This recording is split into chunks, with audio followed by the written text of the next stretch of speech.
मेरुदण्ड भएका जनावरहरू के अरे मेरुदण्ड भएका जनावरहरू जसलाई भर्टिब्रेट्स भनेर भनिन्छ। जसलाई भर्टिब्रेट्स भनेर भनिन्छ। जुन जनावरहरूको मेरुदण्ड हुन्छ अनि बलिया र दरा हुन्छन् है, त्यसै गरिकन शरीरलाई आड दिने जो मेरुदण्ड भएका जनावरहरू हुन्छन्, जो जनावरहरू सिधा उभिन सक्छन्, जसको शरीर एउटा निश्चित आकारको हुन्छ, यस्ता खालका जनावरहरूलाई मेरुदण्ड भएका जनावर भनेर भनिन्छ। यसमा मेरुदण्ड भनेको के हो भन्ने कुरा यहाँ है त, यो चित्रमा हेर्दा मेरुदण्ड भनेको रहेछ। यो बिचको यो घाँटीदेखि यहाँको योदेखि मोटो बिचको ढाड छ नि, यो हड्डी यहाँ तलसम्म यहाँसम्म देख्यौ, देखिहाल्छ सबैलाई? मोटो छ, यही मोटो हड्डी जसलाई हामीले मेरुदण्ड भनेर भन्छौँ, यसमै अरू करमहरू अरू हड्डीहरू जोडिएर रहेका छन्।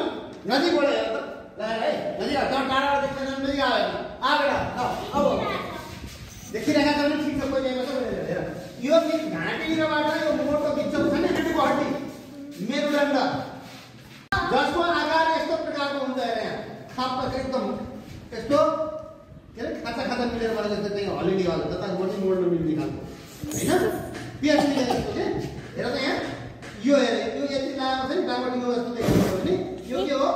मेरुदण्ड हो। के दण्ड अरे? मेरुदण्ड। यही मेरुदण्डमा शरीरका अन्य हड्डीहरू जोडिएर रहेका छन्। त यो मेरुदण्ड भएका जनावरहरूलाई भर्टिब्रेट्स भनेर भनिन्छ।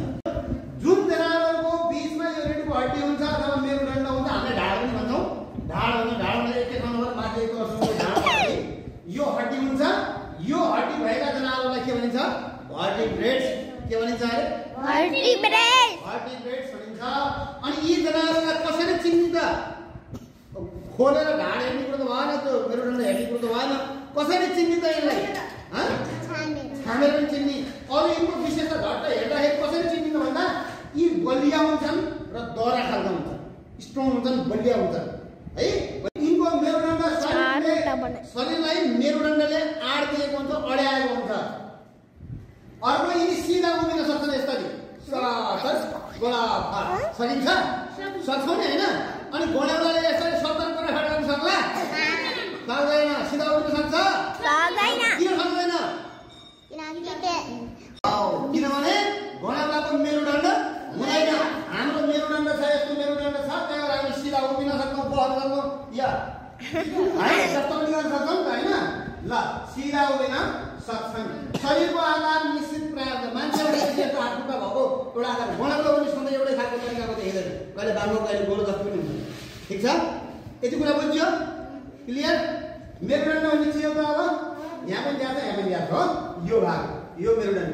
जुन जुन जनावरहरूको मान्छे लगायत भ्यागुतो, सर्प, परेवा, बाँदर, हात्ती, गाई, बाख्रो, कुखुरा, मानिस, गोही, अरू केही छ त? खरायो छ, बाघ अनि मानिस, अरू भैँसी होइन, यस्ता खालका जनावरहरू मेरुदण्ड भएका जनावरहरू हुन्। बुझ्यो? ल धन्यवाद, शाबाश।